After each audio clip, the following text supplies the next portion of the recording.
avian/bird flu is now in mammals in the USA.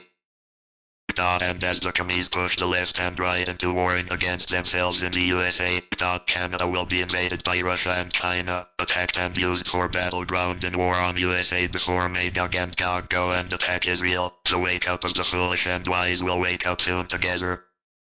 Then shortly after that the attack on Israel will happen, and judgment will fall on those in Israel, and only will stop that army, and once judgment has fallen on the land, he will destroy the army. As a shepherd tends his flock on the day he is among his separated sheep, so I will tend to my sheep and rescue them from all the places where they were scattered on the day of cloud and darkness. I will remove them from the peoples and gather them from the lands and bring them to their soil, and I will tend them upon the mountains of Israel, in the streams and in all the land's habitations. Ezekiel 34. The day of cloud and darkness will be that day. And it will be the day God will gather his wise sheep. Judah and Israel got grafted, and by his hand carried them in the blink of an eye to Israel, and the two will be made one, and the Spirit of God will be poured out fully on them all.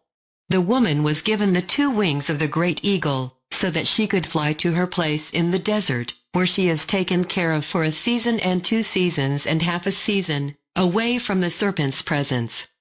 Rev 12:14. Thus saith the Lord God Elohim, I will assemble you from the nations and gather you in from the lands where you have been scattered, and give you the land of Israel.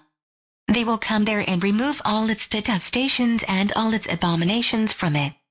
I will give them an undivided heart, and I will place a new spirit in them. I will remove the heart of stone from their flesh and give them a heart of flesh, so that they may walk in my decrees and observe my laws and fulfill them. Ezekiel 11. God will protect the wise changed when the beasts rise. It will be the foolish that will be hunted, as the world is amazed of the beasts. But those whose heart follows the heart of their destinations and abominations, I will place the consequences of their way upon their head. The word of the Lord God Elohim. Ezekiel 11. The greater exodus of Judah and Israel is the pre-trib rapture churches have called. Isaiah chapter 43. Fear not, for I am with you. From the east I will bring your offspring, and from the west I will gather you. I will say to the north, give them over, and to the south, do not withhold. Bring my sons from afar and my daughters from the ends of the earth. Everyone who is called by my name, and whom I have created for my glory, whom I have fashioned, even perfected, to liberate the people who are blind though they have eyes, and deaf though they have ears. Ezekiel 20. But on my holy mountain, on the mountain of the height of Israel, the word of the Lord God Elohim, there the entire house of Israel, all of it, will serve me in the land. There I will accept them favorably, and there I will seek your tributes and the finest of your offerings, with all your consecrated things. Through a satisfying aroma I will accept you favorably, when I remove you from the peoples and gather you from the lands where you were scattered, and I will be sanctified through you in the eyes of the nations.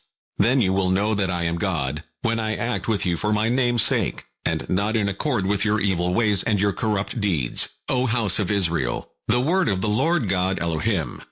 Ezekiel 36. Therefore, say to the house of Israel, Thus said the Lord God Elohim, It is not for your sake that I act, O house of Israel, but for my holy name that you have desecrated among the nations where you came. I will sanctify my great name that is desecrated among the nations, that you have desecrated among them. Then the nations will know that I am God, the word of the Lord God Elohim, when I become sanctified through you before their eyes. I will take you from among the nations and gather you from all the lands, and I will bring you to your own soil. Then I will sprinkle pure water upon you, that you may be cleansed. I will cleanse you from all your contamination and from all your idols. I will give you a new heart and put a new spirit within you. I will remove the heart of stone from your flesh and give you a heart of flesh. I will put my spirit within you, and I will make it so that you will follow my decrees and guard my ordinances and fulfill them. You will dwell in the land that I gave to your forefathers. You will be a people to me, and I will be a God to you. But it is not to heaven as they say, it is to Israel after the war. They live off the 7-year supply left by the army, and they build the temple seen by Ezekiel, and they are a people unto God, and he is a God unto them. They fear nothing after that great exodus. Only the wise are gathered. So learn what Yeshua said divides the wise and foolish sheep of God, and the wise made one will walk in amazing things. And it will happen after this, that I will pour out my Spirit upon all flesh, and your sons and daughters will prophesy, your elders will dream, prophetic, dreams, and your young men will see visions. Even also upon the slaves and upon the maidservants in those days I will pour out my Spirit. I will set wonders in the heavens and on the earth, blood and fire and pillars of smoke. The sun will turn to darkness and the moon to blood, red, before the coming of the great and awesome day of God. And it will be that anyone who calls in the name of God will escape. For on the mountain of Zion and in Jerusalem there will be refuge, as God said, and among the survivors whom God summons. Joel, the greater exodus happens after the wake up. Then 3.5 years when the two witnesses are called up. Then all the sheep of God will be called before the throne in heaven, a number uncountable. The mid-trib call up to heaven, as the sealed 144,000 is sealed for protection during the greater trib until Yeshua returns for the 1,000 years. The two witnesses are alive, and have been alive since Yeshua walked. They are the two Yeshua said, Verily I say unto you, there be some standing here, which shall not taste of death, till they see the Son of Man coming in his kingdom. Matthew 16. Yeshua, the King, is not a liar. The two witnesses have seen everything since Yeshua left to the time when they will proclaim their message to all the world. The wake up is soon, sheep of God, walk as the wise as the Master, Yeshua the Word, heart of God made flesh has shared. Love Batman.